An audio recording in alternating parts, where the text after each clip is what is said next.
আজি পবিত্ৰ বৰদিন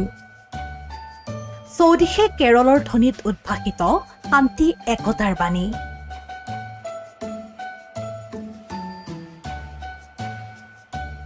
উথলি উঠিছে বিশ্ব তথা দেশৰ লগতে অসমৰ বিভিন্ন প্ৰান্তৰ পৰিৱেশ আজি 25 ডিসেম্বৰ বুধবাৰ আজিৰ এই পবিত্ৰ দিনটোতে ৰাজ্যৰ খ্ৰীষ্টিয়ান ধৰ্মীয় লোকসকলে অতি উলহ-মালহেৰে উদযাপন কৰে বৰদিন নিশা 12 বজাৰ লগে লগে ৰাজ্যৰ প্ৰতিটো প্ৰান্তৰ গীৰ্জাঘৰত শুনিবলৈ পোৱা গ'ল কেৰলৰ ধ্বনি ধৰ্মীয় বিশ্বাস অনুসৰি খ্ৰীষ্টান ধৰ্মীয় লোকসকলে বিশ্বাস কৰে যে আজিৰ দিনটোতে যীশু খ্ৰীষ্টৰ জন্ম হৈছিল যীশু খ্ৰীষ্টক সেৱা জনাই তেখেতৰ জন্মদিনটো প্ৰতি বছৰে বৰদিন হিচাপে বিশ্বজুৰি পালন কৰি অহা হয়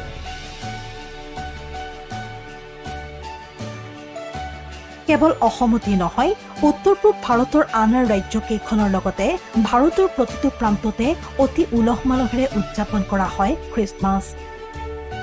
কেৰলৰ ধ্বনিৰে মুখৰিত গীৰ্জাঘৰ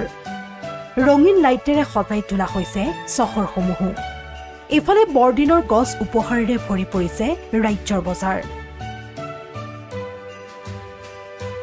বিশ্বৰ বিভিন্ন প্ৰান্তৰ সমান্তৰালকৈ মাজুলীতো 65টা গীৰ্জাত বৰদিন উদযাপন ইতিমধ্যে মাজুলীৰ জেংৰাইমুখত খ্ৰীষ্টিয়ান ধৰ্মাৱলম্বী লোকসকলে প্ৰি খ্ৰীষ্টমাছো উদযাপন কৰে মাজুলীৰ জেংৰাইমুখৰ চেণ্ট পল হাইস্কুলত উলহ-মালহেৰে উদযাপন কৰা হয় পবিত্ৰ বৰদিন সোণাৰীতো দেখিবলৈ পোৱা গৈছে বৰদিনৰ আনন্দ উল্লাস সোণাৰী চেণ্ট জোচেফ স্কুল প্ৰাংগণত অৱস্থিত গীৰ্জাঘৰত বৰদিন উপলক্ষে বৰ্ণাঢ্য আয়োজন পবিত্ৰ দিনটোত সোণাৰী আৰু ইয়াৰ দাঁতিকাষৰীয়া অঞ্চলৰ পৰা অহা খ্ৰীষ্ট ধৰ্মীয় লোকসকলে বিশ্ব শান্তি আৰু মানৱ জাতিৰ কল্যাণৰ বাবে গীৰ্জাঘৰত প্ৰাৰ্থনা কৰা পৰিলক্ষিত হয় পবিত্ৰ বৰদিন উপলক্ষে আজি চিৰাং জিলাৰ বামুণগাঁওস্থিত 110 বছৰীয়া বেপ্টিষ্ট গীৰ্জাতো পৰম্পৰাগত ৰীতি-নীতিৰে পবিত্ৰ বৰদিন উদযাপন খ্ৰীষ্টান ধৰ্মাৱলম্বী লোকসকলে প্ৰভু যীশুৰ স্তুতি আৰু বড়ো ভাষাত কেৰল পাঠ কৰে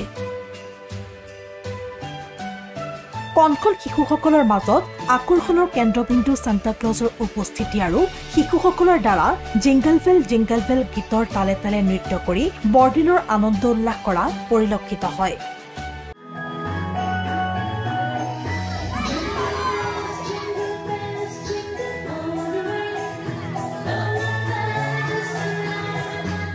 শিৱসাগৰৰ 179 বছৰীয়া উত্তৰ-পূবৰ প্ৰথমটো ঐতিহাসিক গীৰ্জাঘৰতো আজি উলহ-মালহেৰে পবিত্ৰ বৰদিন উদযাপন কৰা হয়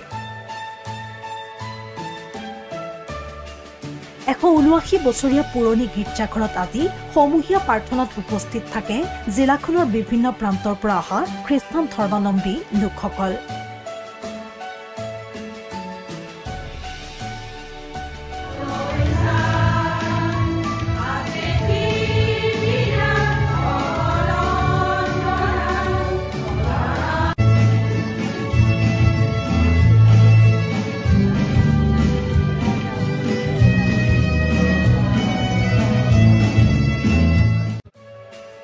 ভিন্ন প্ৰান্তৰ সমান্তৰালকৈ লখিমপুৰ নগৰৰ টাউন বাপ্তিষ্টৰ উদ্যোগতো দিনজোৰা কাৰ্যসূচীৰে বৰদিন উদযাপন